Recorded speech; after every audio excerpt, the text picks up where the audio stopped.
Hi guys, welcome to Practically Doctors. Hey guys, welcome back to Practically Doctors, episode 4. So we have Taiba here. Taiba, do you want to introduce yourself? Yeah, so my name's Taiba. You might have seen me on TikTok before, crash out about pancakes or croissants. So going to find out a bit more on why I do that. Okay, we had a conversation before and you said you want to speak about having eating disorder. So do you want to tell the viewers why you want to speak about this topic and what it is? Yeah, so there's a massive misconception in the world, I think, with eating disorders. And then I think being South Asian, there's an even bigger misconception. And basically in the South Asian community, eating disorders just don't exist. We just don't believe in them. I feel like it's true, like it's not spoken about, is it? No. Enough. So when were you actually first diagnosed? So I was only diagnosed last year, so Oh, wow, okay. 2025 in August, but I have struggled with eating for the last 14 years. Wow. That's crazy. So how come it took like so long to get diagnosed? Like, was it? So when it first started, I was around 16, 17. I had gained quite a bit of weight, and then I went on a crash diet like people do. Yeah. And then I lost the weight, obviously, as Pakistanis are. They see Yeah. someone slim and they see someone's lost weight and they started complimenting me. They go, oh, you look so nice now, Yeah. and that you've lost the weight. I got really obsessed with it. I never told anyone that I was struggling. Well, to be fair, I didn't know I was I don't think you struggling knew myself yourself, at that point. yeah. I just thought, well, yeah, I've just lost the weight. And then I didn't know it was an issue. I just thought, I'm just losing weight. I used to believe that it was a lifestyle change, like I'm trying to be healthy. Not And like something affecting you. yeah, I didn't really, I had no idea. And then when I did realise it was an issue was quite a few years afterwards. And I did try to mention it to my parents. Yeah. And yeah, they thought I was crazy. Serious, they just like didn't. I think my dad looked at me and he goes, what are you on about? You hear a voice in your head? Oh my god, are you serious? Yeah. They thought I was crazy. They thought I had black magic on me. This was literally like 3 or 4 years after. So after I'd lost the weight, I had been struggling for quite a while now. And You started to realise you got the symptoms, yeah. And I just thought, I can't keep up with this anymore. Why do I keep making myself sick? I want to eat. I want to be able to eat like a normal person. Yeah. And I couldn't keep up with it anymore. It was exhausting. And I remember it was Eid's day when I started crying. Yeah. I started crying on Eid's day, and I said to my mum and dad, like, there's a voice in my head I hear, and it tells me not to eat. It tells me to restrict. It tells me what I can eat and what I can't eat. Yeah. And then if I eat too much, it tells me, like, I have to make myself sick. Do you think that was the first indication of like kind of the symptom? Yeah, I guess so. I think deep down I always knew I had a problem, but I just didn't want to accept it as well. I used to tell myself it's fine, like this, it's not a big deal. But yeah, it's the first time I told them, they thought it was black magic. Oh my god. Was there anything that was like an indication? Like, when was it that you'd thought to yourself that, wait, maybe there is something going on? I think once my mum, I don't even know how old I was, but my mum asked me, she brought cherry bakewells home. I hate cherry bakewells, by the way. I hate them. Oh my God. It's that, you know, that flavour, the cherry flavour, I just can't do it, can't hack it. Okay, sorry. Right. But yeah, she brought a cherry bakewell home, and when I was younger, I used to love cherry bakewells, and then she brought a cherry bakewell home, and I was only probably like 19, 20, and she was distributing them to everyone, and she goes to me, do you want one? And I really, really, really wanted one, and I just couldn't eat it. I literally could not eat it. And would it make you like gag? Would it make you physically sick? there's literally a voice in my head. Oh my god, okay. A voice in my head that would say to me, you can't eat it, there's too many calories in it, you're going to gain weight, just don't do it. And then I couldn't fight that voice, and I just got so confused to myself, like, what on earth is going on? And I just got annoyed at her, and I go, no, I don't want it. And I remember I just went upstairs in my room, and I just didn't sit with them, and I just got so upset, and I went upstairs and I thought to myself, what on earth, like, why could I not eat it? Yeah. You just confused yourself. You don't actually understand why. No, I didn't at that point. I was just so baffled. And then when you always hear in the South Asian community, because we're so obsessed with black magic. Yeah, I know. When you always hear we know, black magic, I used to think to myself, like, is it black magic? And then you'd always hear that, oh, you're Iman's law and you don't pray enough, and like you're not. Start questioning. Yeah, you're not religious enough. And then I thought, oh, maybe I'm doing something wrong. And still, I didn't think it was an eating disorder, Yeah. I thought maybe there's something wrong with me. Yeah, I think because you have people around you saying it, you just embedded it in your head that Yeah. I'm the problem. I was gonna say though, in terms of special, like a specialist, did you go to like a medical specialist or get any help from anyone? No, for No. 14 years I got no help at No, all. at all. I only got help when my heart was about to fail. Yeah. Yeah. And how Yeah. was that experience? What did That they? was scary. Yeah. I didn't even realize how bad my eating disorder became Yeah. last year. I didn't realize when my food stopped. Like so I maintained a specific weight for 14 years, Mhm. and I never went up, I never went down. It just stayed Stayed at the that same. weight. Yeah. And then last year so I went through a divorce, and the divorce just really set me off, and I didn't realize how much it affected me. And then the next thing you know, I just started cutting stuff out from my breakfast. So like a hash brown went missing, or the hummus went missing, and then Yeah. the next week the bread went missing, and then the eggs went missing, and And then you there didn't was even- literally no breakfast And you left. didn't realize. And it happened so slowly that I didn't even realize I had no breakfast left. And then I just stopped eating breakfast. And my parents didn't realize because I would always eat before I went to work. So they just used They to wouldn't know. assume They would that I've assume. eaten Yeah, before I've yeah. left. So they didn't see it either. Do you think that's a problem as well? Like, obviously, with mental health conditions and conditions where you can't physically see the problem. No. I think that's a problem because, again, yes, South Asian parents, they think they need to see it for it to be a problem. Yeah, and it's like me, the only reason my family realised this was a massive problem was when I ended up in hospital. See what I mean? And that's the only, like, really it should have been helped, like, beforehand or Way before, way like, before. even when I first started losing weight, it was my dad who realised I was losing weight when I was 18. He realised I was losing weight. He thought I was on drugs. Oh my days. I love how they assume everything. So first it was black magic. Yeah. Then I remember I came down, I think the internet, something went wrong, and he Yeah. called me downstairs and he goes, "Can you help me with the TV?" And I go, "Fine." And I had leggings on, and Yeah. like you could obviously see my figure, Yeah. and you could see I had lost a lot of Yeah. weight. And he looked at me up and he goes, "She's on drugs. Oh Where are the drugs?" And I looked at him and I go, "What?" And he goes, "You're hiding them at your friend's house. Call your friend here right now. I know the drugs are at her house." And I started crying and I go, "No, I'm not on drugs." Yeah. Like, no. And then my mum goes, "She's always with me. When is she taking these drugs?" And he goes, "When she goes college." And I Oh go, my God. "No, I'm not on drugs, but okay." I think it's like everything else except for you need help, like, Yeah, you know. yeah. Did you ever say to them, like, I think I have this? Or did they just I think it was disregard only, like I said, I can't remember how old I was. I just remember it was one Eid, and I think I was again around 2021. I think that was the first time I ever said to them that, like, I'm hearing voices and I make myself sick, and like there's something not okay with me. But again, they had this fear where they thought that if I went to the doctors, they would assume I'm mental.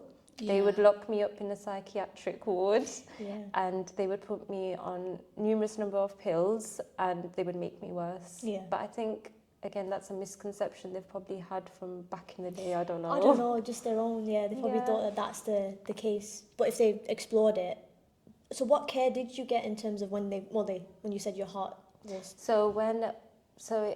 Was it in July? So my eating got really bad last year, and then in July time, I think it got worse because it was the summer holidays.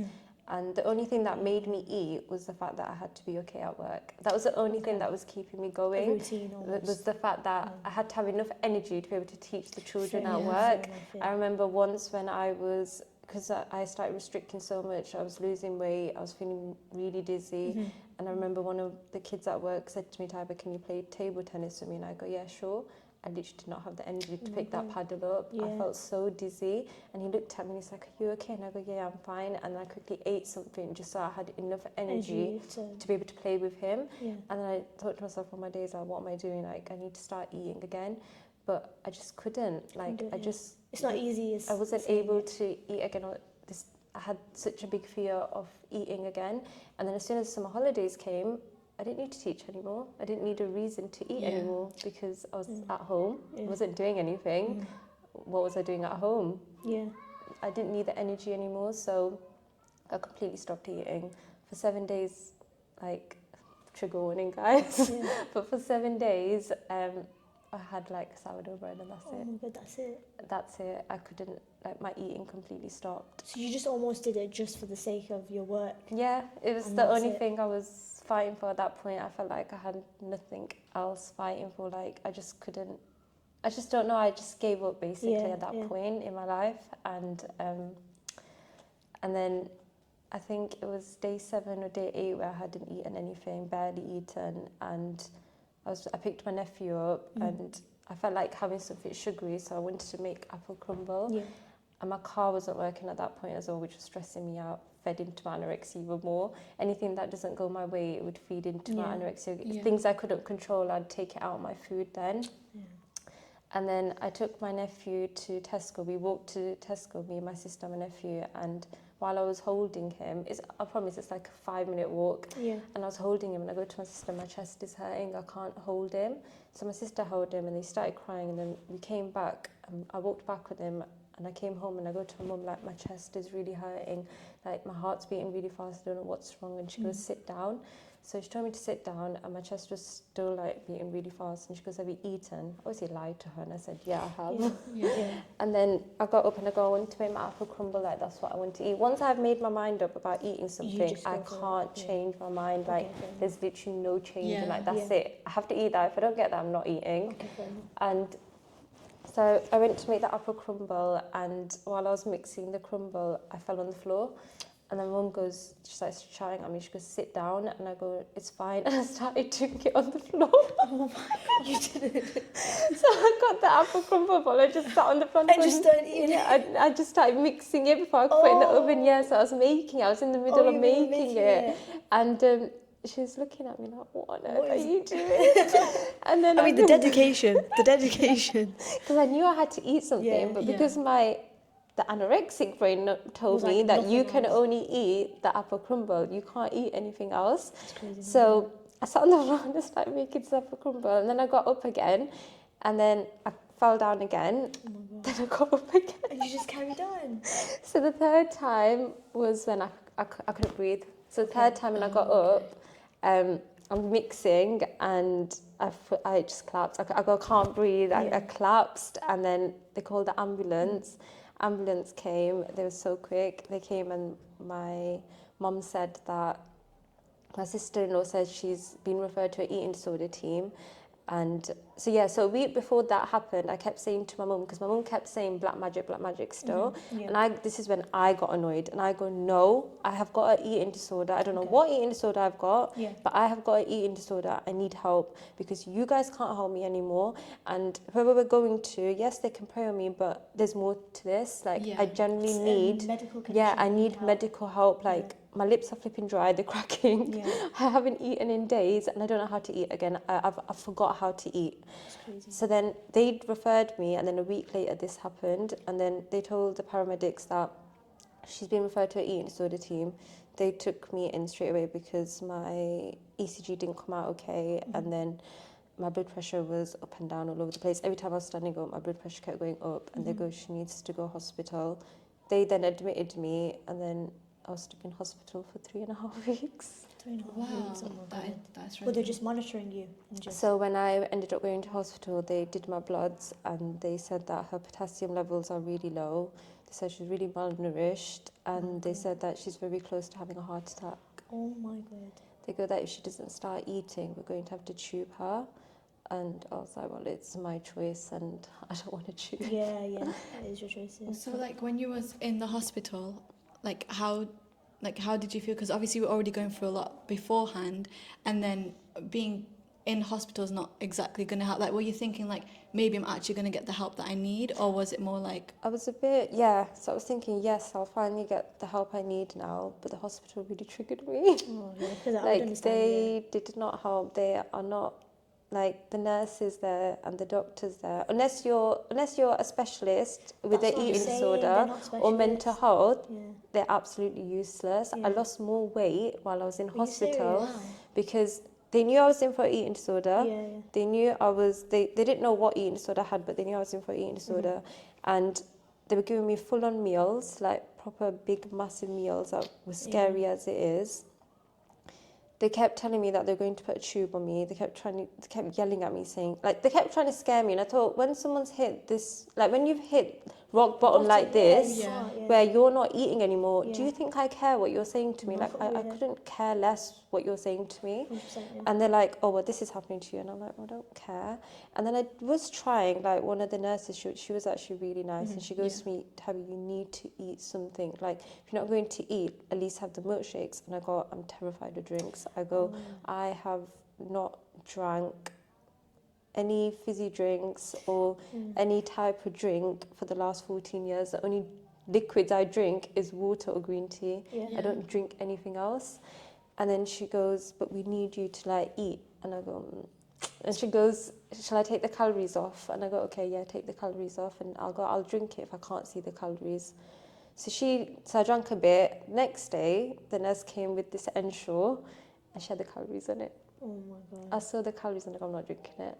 I go, I can't drink this. So now. when you did finally get, well, a solution to something, it just, as you said though, they're not specialists. Yeah. Like you can't expect them to understand what you're going through when they don't know. They're They not just educated. cared about the physical side. They just wanted me to be well physically, but mentally they didn't care. They didn't try to understand why you're not eating. And I think that's the thing with anorexia that no one understands. When you hear the word anorexia, you automatically just think skin and bones. That is what people think. And they think that you're so controlled and you're so disciplined and wow, look at you, like you've got so much determination that you're not able to eat. But it's not like that because I promise you I want to eat. Like I want to wake up and I want to eat whatever's in the kitchen without having it being controlled, without having to, I don't know, without having to think about it. No, yeah, 100%, yeah. How would you feel like it would have been good, like with support wise? Like, what would you have wished that would have happened when you was in the hospital? I think probably the nurses been a bit more educated when it comes to eating disorders. Doctors been a bit more compassionate. I think the mental health team, they were amazing. Like I can't say they weren't. The mental health team helped me so much. Like they were really good. They would come and check up on me, and they understood because they're specialised in it, so they could understand. And then the other thing is like family. I think they really struggled when I was in hospital because they didn't know what to tell people. Fair enough, yeah. They didn't know what to say was wrong with me. At one point, I think everyone thought I had cancer. Oh my God, seriously? Because I was there for so long, and every time people were ringing up saying, how's Taiba? And Mum goes, yeah, she's just not eating. And I used to get so frustrated. I used to say to Mum, just tell them I've got an eating disorder, but they don't understand it. I go, but then it's our job to make them understand. Help them understand. If someone does, it's like a child now, from teaching a child from right and wrong, right? You have to teach a child from right and wrong. 100%, Let's educate people. Let's tell people, okay, this is what's wrong with her. And if they still don't understand, then that's up to them. But we should have the job to educate people and explain what is wrong with her. I think the generation that we're in now, I think it's up to us to change that mindset that people have had back like years ago. No, that's true. And I feel like to be more supportive of each other. And it's not just like, oh, you're not close to your religion, you're not praying enough. Because even like the Prophet, he'd said, like, you know, you can ask for like therapy and stuff like that. Like mental health is a big thing. Yeah, you can go to the doctors. Praying 5 times a day like we're meant to, it's not like when there's help out there, we should take it. We should take it, yeah. Yeah, no, 100%. And it's just like, you're right with the South Asian community. It's like, you can't just say to them, I have this disorder, or anything to do with mental health. I think even with OCD, you tell them I have OCD, they're like, what are you talking about? Yeah. And it's like, you can't just, it doesn't have to be a physical thing to be a problem. Yeah, and then everyone thought that as soon as I left the hospital, like, she's fine now, she's okay.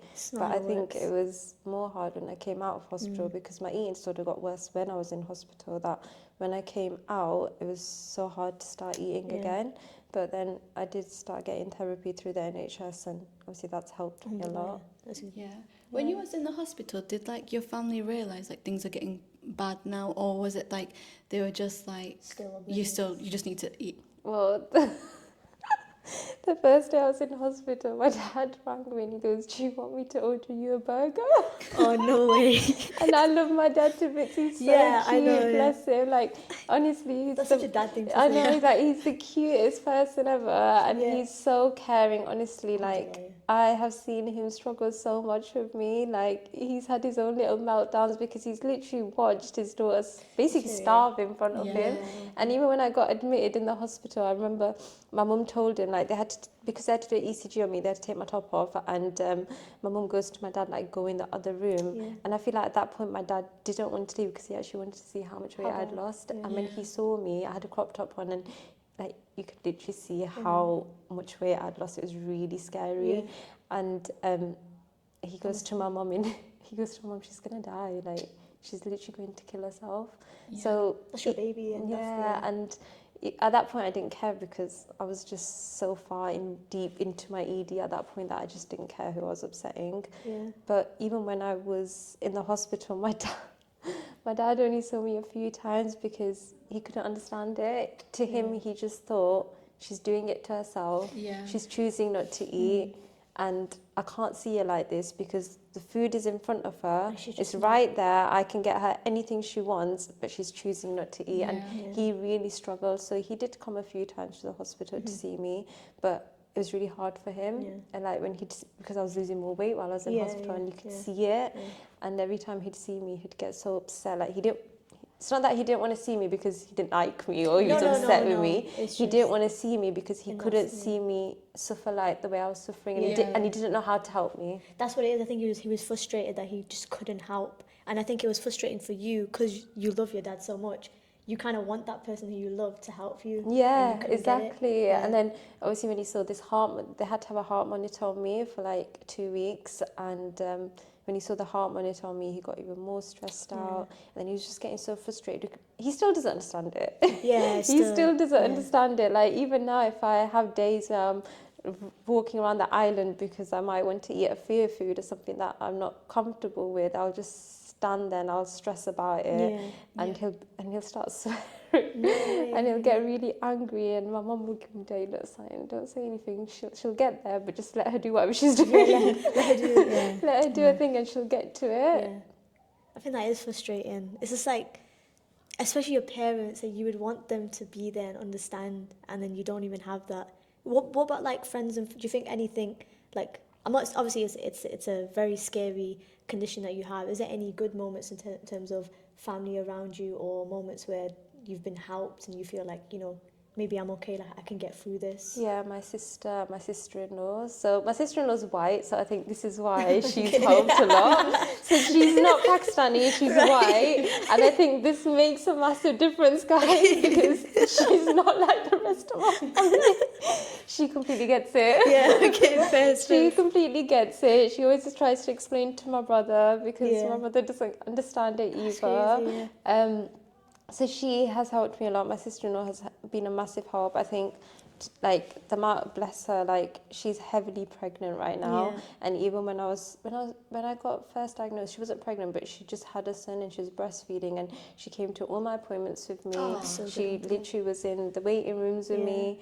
Even when I first got admitted into hospital, imagine she's got like a toddler at home and she's in hospital with me. Yeah, that is crazy. And she didn't even care the fact that there's a baby at home. She came with me. And then even a few weeks back, I ended up in hospital again. And again, she's heavily pregnant. She's like 7 months pregnant, and she sat in the hospital for 5 hours with me. That's crazy. And I felt so bad for her. And she even came in the ambulance with me. So she's been a really good support. And my sister, who is married, her and her daughters, I can't explain how much they've basically saved me.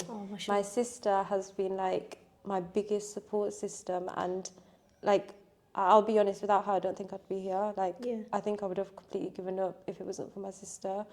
My sister and her daughters, my nieces, I can't explain to anyone how much they've helped me. Helped you, just being there and just being there. Like, some days when I was really bad and I wasn't eating, it would take me hours to eat one meal, and my sister would be on the phone to me. My sister had, like, her daughter was only 4 or 5 months, and she lives in Coventry, so she'd come all the way to Rochdale to come see me, sit in the hospital. Like, it's not easy dragging a child to hospital with you. Even now, she was pregnant again, and just always worrying about me, making sure I'm okay while she's got 2 children. It's not easy, but she's understanding you. Just been, she did just shout at me a lot. But sometimes I think you need that. Sometimes I think with mental health, you need it sometimes. You need someone to give you a reality check. Yeah. And Yeah, sometimes I that's did true. need a reality Yeah. check. Like, listen, you need to stop feeling sorry for yourself. Yeah, fair enough. And you need to pick yourself up. And it's true because my siblings and my parents, friends, everyone could be so supportive. But until I didn't want to recover, there was no recovery. Yeah.